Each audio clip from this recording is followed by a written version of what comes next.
আসসালামু আলাইকুম। হাজির হয়ে গেলাম মজার একটি রেসিপি নিয়ে। আজকের রেসিপি হলো কই মাছ ভুনা। কই মাছ খেতে অনেকেই পছন্দ করে না। তার কারণ হলো কই মাছ থেকে একটা গন্ধ আসে তাই। তবে আমি যেইভাবে ভুনা করেছি, এইভাবে ভুনা করলে চেটেপুটে খাবে।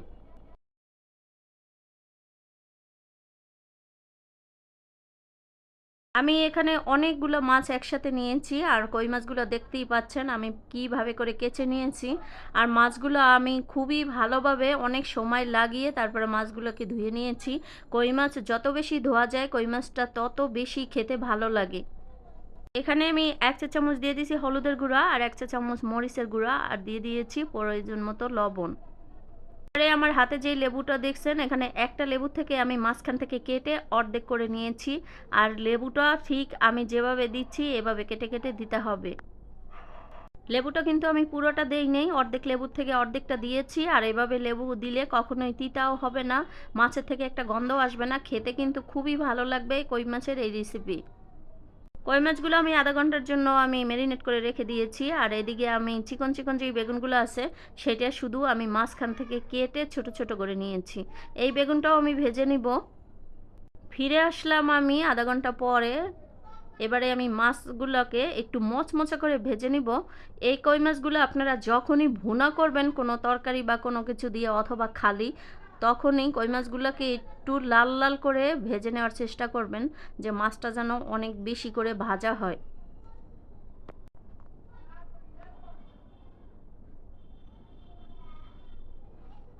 কই মাছগুলো আমি উল্টিয়ে পাল্টিয়ে একেবারে লাল লাল করে একটু কড়া ভাজি দিয়ে নিয়েছি। এবারে যেই বেগুনগুলো কেটে রেখেছিলাম সেই বেগুনগুলোও আমি একটু হালকা করে ভেজে নিব।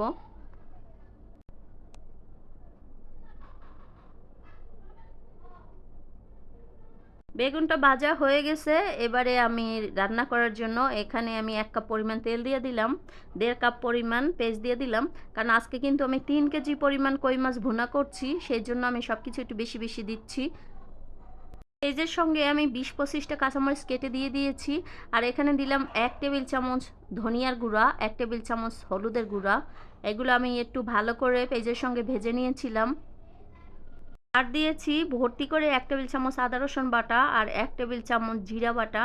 আর দিয়ে দিলাম ১ টেবিল চামচ মরিচের গুঁড়া আর স্বাদ মতো লবণ।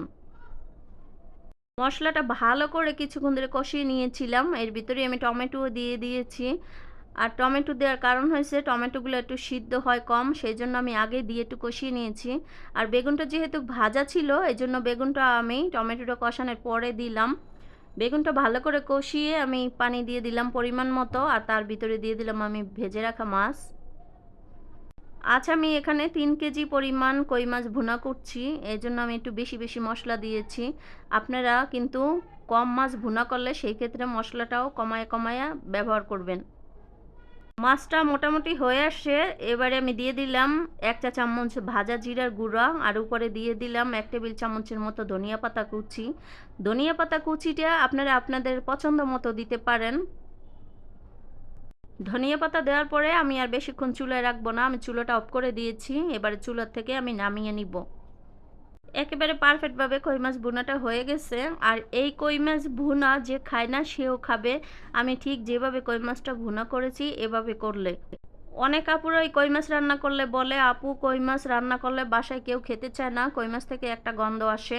তবে আমি যেইভাবে ভুনা করেছি এইভাবে যদি আপনারা ফলো করেন তাহলে কখনোই কই মাছ থেকে গন্ধ আসবে না, দেখবেন সবাই খুবই মজা করে খাবে। আচ্ছা, এই পর্যন্তই, আবার দেখা হবে নতুন কোনো রেসিপি নিয়ে। ভালো থাকবেন, সুস্থ থাকবেন, আল্লাহ হাফেজ।